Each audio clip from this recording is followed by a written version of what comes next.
Om Namo Venkatesaya. Welcome back to my channel Tirupati. ముందుగా మీ అందరికీ నమస్కారాలు. తప్పకుండా ఈ వీడియోని లైక్ చేసి నన్ను మీరు ప్రోత్సహించగలరు.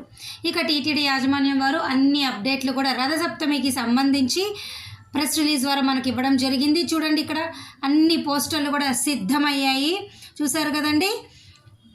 ఫిబ్రవరి 3, 4, 5 సర్వదర్శన టోకెన్లు నిలిపివేత, అలాగే సంవత్సరం లోపల చంటి పిల్లలు, ఎన్ఆర్ఐలు ఇటువంటి ప్రత్యేక దర్శనాలన్నీ కూడా రద్దు, అలాగే వికలాంగుల దర్శనాలు రద్దు, కళ్యాణము, ఉంజల సేవ, సహస్ర దీపాలంకరణ, బ్రహ్మోత్సవం సేవలు రద్దు, అలాగే విఐపి బ్రేక్ దర్శనాల యొక్క రికమెండేషన్ లెటర్ల ద్వారా మీకు 4వ తారీఖున దర్శనాలు రద్దు. కేవలం ప్రోటోకాల్ దర్శనాలకే మిమ్మల్ని అనుమతిస్తారు. నేను మీకు డౌట్ ఉంటే ఈ పోస్టర్ ఒకసారి మీరు మన వాట్సాప్లో జాయిన్ అయ్యి చూడండి. ఫిబ్రవరి 4 రథసప్తమి. ఇక 300 రూపాయల దర్శన టికెట్ ఉన్నవారు తప్పకుండా దర్శనానికి రావచ్చు. అలాగే రథసప్తమి రోజు ఏ సేవలు ఎప్పుడున్నాయో కూడా టీటీడీ వారు క్లియర్గా పోస్టర్లు అయితే స్టార్ట్ చేశారు. ఉదయం 5:30 నుంచి రాత్రి 9 గంటల వరకు ఏ సేవలు ఉన్నాయి, వాహనాలు ఉన్నాయి. 7 వాహనాలు చక్కగా మీరు చూడండి. వీటికి సంబంధించిన అప్డేట్ ఎప్పటికప్పుడు కూడా నేను మీ అందరికీ ఇవ్వటం జరుగుతుందండి. సో ఇవన్నీ కూడా రాబోయే ఈ ఫిబ్రవరి 3 రోజులకు సంబంధించినవి. ఇక మార్చి నెల సర్వదర్శన టోకెన్లు తప్పకుండా మీ అందరికీ ఉంటాయి. రద్దు అంటే ఏదో రోజు రద్దు అనుకుంటున్నారు, అలా ఏం కాదండి. కేవలం ఫిబ్రవరి 3, 4, 5 తర్వాత నుంచి యథావిధిగా సర్వదర్శన టోకెన్లు తిరుపతిలోని 3 కౌంటర్లలో మీకు ఇస్తారు. చాలామంది నన్ను కామెంట్ సెక్షన్లో అక్క ఫిబ్రవరి 6 టికెట్లు ఇస్తారా, ఫిబ్రవరి 2 టికెట్లు ఇస్తారా, 7 టికెట్లు ఇస్తారా, ఇంకా రద్దు అంటే అట్లాంటివన్నీ అడుగుతున్నారు. అట్లా నేనేం చెప్పలేదండి. కేవలం 3, 4, 5 మాత్రమే రద్దు. మిగతా అన్ని రోజుల్లో రోజు సర్వదర్శన టోకెన్ కౌంటర్లలో ఇస్తారు. విష్ణు నివాసము, భూదేవి కాంప్లెక్స్, శ్రీనివాసం కాంప్లెక్స్లో రోజు 10,000 టోకెన్లు ఇస్తారు. రాత్రి 10 గంటలకు ఈ టోకెన్లు అన్నీ కూడా మీకు స్టార్ట్ చేయడం, రేపటికి సంబంధించి ఒకరోజు ముందు రాత్రి 10 గంటలకే మీకు ఇవ్వడం జరుగుతుంది. అలాగే భక్తుల రద్దీ బాగా తగ్గిపోయిందండి 2 రోజుల నుంచి. తొందరగా దర్శనం అయిపోతుంది. మరి ఇంకా మీరు ఆలోచించుకోండి. అలాగే మార్చి నెల దర్శన టికెట్లు, ఏప్రిల్ టికెట్లు అన్నీ కూడా అయిపోయినాయి.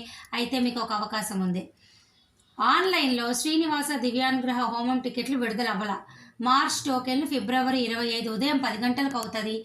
ఏప్రిల్ టోకెన్లు మార్చ్ 25 ఉదయం 10 గంటలకు అవుతుంది. ఓకే, ఈ 2 ఆప్షన్స్ అయితే మార్చ్, ఏప్రిల్కి ఉన్నాయి. మిగతా అన్నీ కూడా అయిపోయాయి. నేను రోజు చెప్తున్నా. కామెంట్ సెక్షన్లో 100 మంది నన్ను అడుగుతున్నారు, వారందరికీ సమాధానం చెప్తున్నా. మీకు కూడా డౌట్ ఉంటే కామెంట్ సెక్షన్లో అడగండి.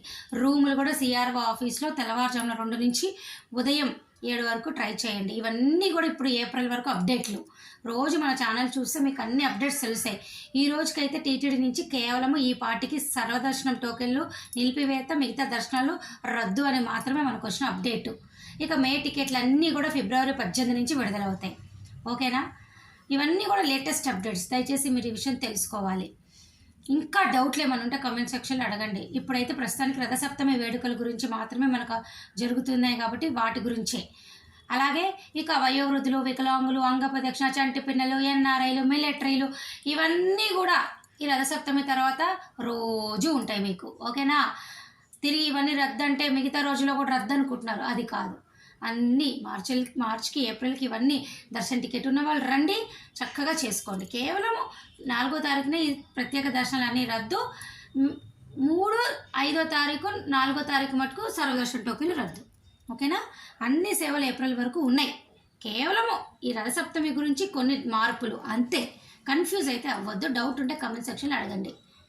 ఎవరైనా రావచ్చు తిరుపతికి ఏప్రిల్ వరకు. దర్శన టికెట్ లేకపోయినా కానీ సర్వదర్శన టోకెన్లు తీసుకోండి. టోకెన్ ఉన్న వాళ్ళు రండి. రూములు లేకపోయినా కానీ ఆన్లైన్లో బుక్ చేసుకోవాలి. సిఆర్ఓ ఆఫీస్లో బుక్ చేసుకోండి. రికమెండేషన్లు ఎట్లుంటే రండి. ఎవరైనా రావచ్చు.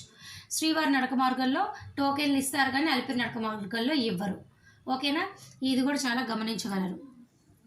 ఇక ఫిబ్రవరి 3, 4, 5 మటుకు శ్రీవారి నడక మార్గం టోకెన్లు కూడా మీకు ఇవ్వరు. దయచేసి ఈ విషయం కూడా మీరు గమనించగలరు. డౌట్ ఉంటే కామెంట్ సెక్షన్లో అడగండి. నేను సెలవు తీసుకోనా మరి. ధన్యవాదాలు.